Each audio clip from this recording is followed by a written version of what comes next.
Dios les bendiga, bienvenido a día número 41 de la Biblia en un año. Hoy vamos a dar conclusión a la epístola de Romanos considerando el capítulo 16 y vamos a iniciar nuestra consideración de la primera epístola de Pablo a los Corintios con los primeros dos capítulos.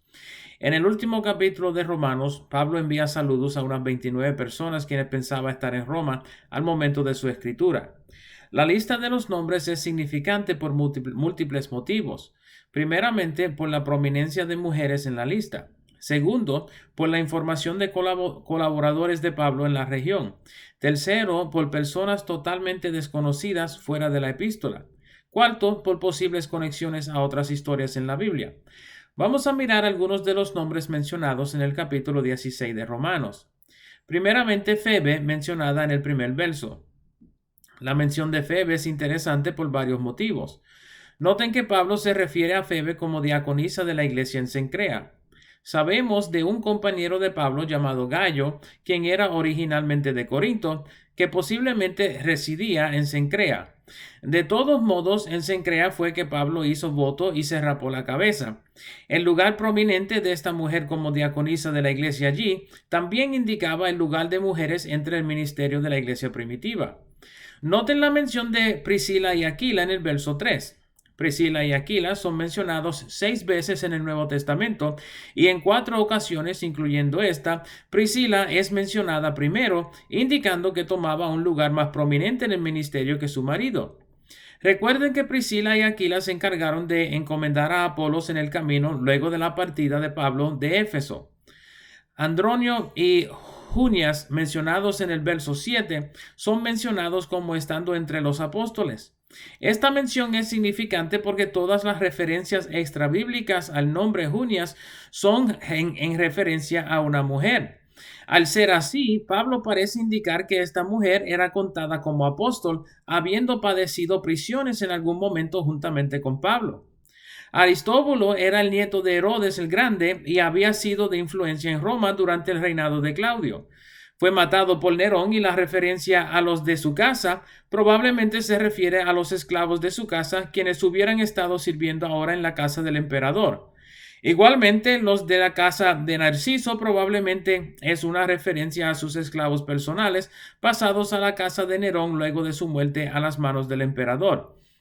Narciso era un hombre libre y de gran influencia en Roma antes de su muerte. La referencia a Rufo y a su madre es interesante porque es posible que este Rufo sea el hijo de Simón de Cirene, mencionado por nombre en el Evangelio de Marcos capítulo 15, verso 21. Acordarán que Simón de Cirene cargó la cruz de Jesús.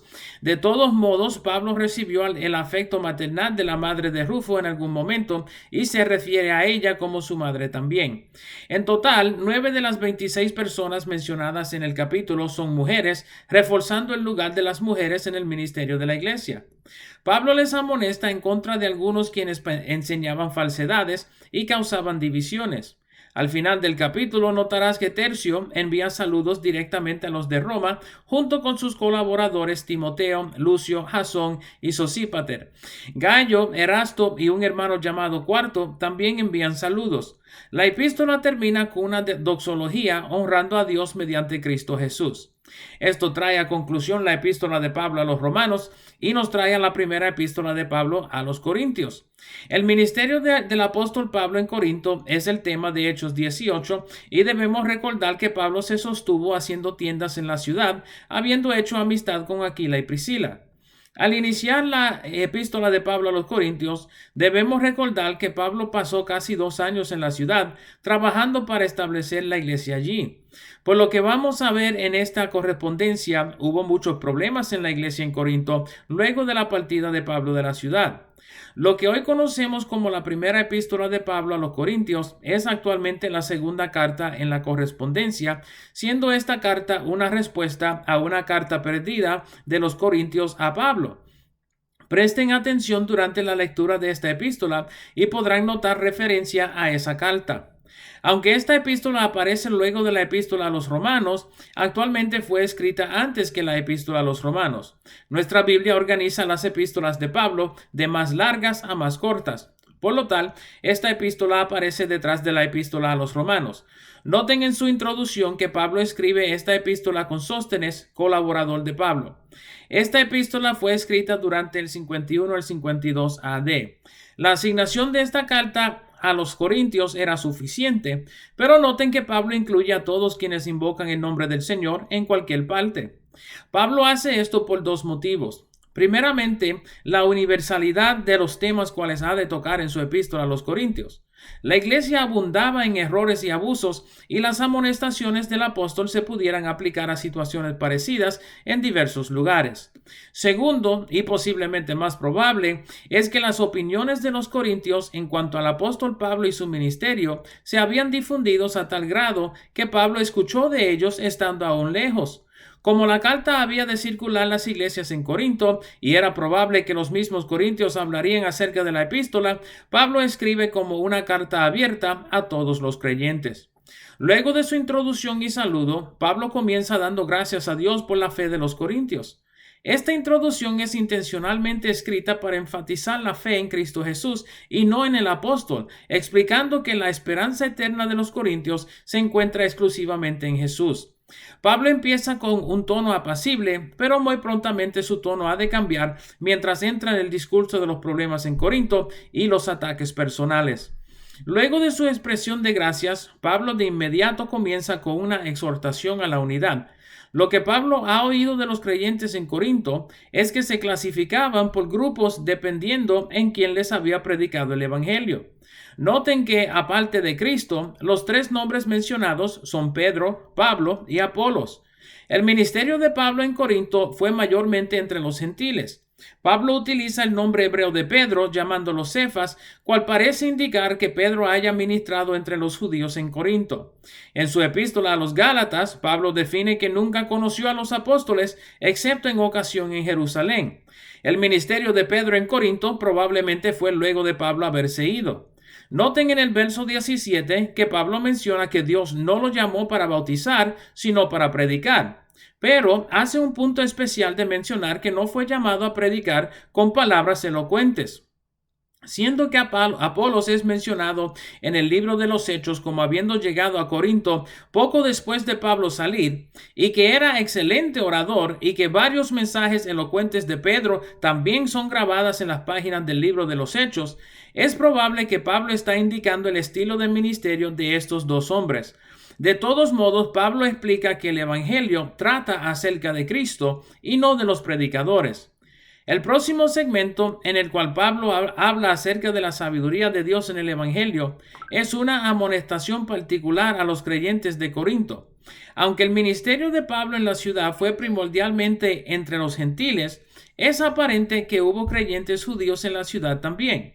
De tal manera, Pablo acusa tanto a los gentiles como a los judíos de no entender su mensaje por haber rechazado la sabiduría de Dios en el mensaje de Cristo. Específicamente menciona que los judíos pedían señal, mientras que los gentiles buscaban sabiduría. En su acusación, ni los judíos vieron las señales, ni los gentiles encontraron la sabiduría. Su referencia a la necedad de Dios en el verso 25 es una referencia directa a la acusación de los judíos que la muerte del supuesto Hijo de Dios sería una necedad, y de los gentiles que un criminal muerto en cruz sería el Salvador del mundo. O sea que Pablo no atribuye ninguna necedad a Dios, sino que usa las mismas palabras de los judíos y gentiles para reprender su necedad. Una de las palabras más agudas de Pablo con respecto a los corintios vienen al final del primer capítulo. Noten el prefacio de este segmento en el verso 26. Pablo habla específicamente a los corintios explicando en pocas palabras que ninguno de ellos era de alguna estima por su postura, ni entendimiento, ni estatus social. Aprovecha los versos 27 y 28 para indicar que actualmente los corintios eran necios, débiles, viles y despreciados. Aunque sus palabras parecen llevar el intento de humillar a los corintios por su jactancia, el verso 31 indica que se deberían gloriar en el Señor. El capítulo 2 inicia con la defensa de Pablo de su ministerio de predicación entre los corintios. Por las palabras expresadas en este segmento, nos debe ser aparente que Pablo está dando respuesta a unas acusaciones de su oratoria, cual aparentemente estaba siendo comparada a la de Pedro y Apolos y posiblemente otros. Su punto es que no buscaba su propia gloria entre los corintios, un tema cual seguirá surgiendo durante esta epístola, sino que buscaba dar a conocer a Cristo entre los corintios, y este crucificado, o sea, en lo que ellos pensaban ser una necedad. En la segunda parte del capítulo, Pablo sigue su discurso sobre lo que define como la sabiduría de Dios, un misterio guardado desde antes de los siglos. Este misterio, cual Pablo explica, solo viene mediante la revelación del Espíritu de Dios, quien escudriña las profundidades de Dios, es que Cristo vendría a la tierra para morir por el pecador. Interesantemente, el apóstol Juan afirmaría esta revelación en su escritura del Apocalipsis en el capítulo 3 y verso 8, diciendo que el Cordero de Dios fue inmolado desde el fundamento del mundo. Noten de inmediato cómo Pablo comienza con el tema de lo espiritual y lo carnal, un tema que vimos ejemplado en su epístola a los Romanos. Pablo describe la predicación del Evangelio, la revelación del misterio de Dios en Cristo Jesús, como pensamientos espirituales combinados con palabras espirituales. De tal manera, Pablo sigue insistiendo que quienes lo acusan de hablar necedades son carnales y que solo los espirituales, quienes han recibido la mente de Cristo o la revelación del misterio de Dios, pueden recibir su mensaje. Estos han sido los primeros 2 capítulos de la primera epístola a los Corintios y nos veremos por esta parte mañana.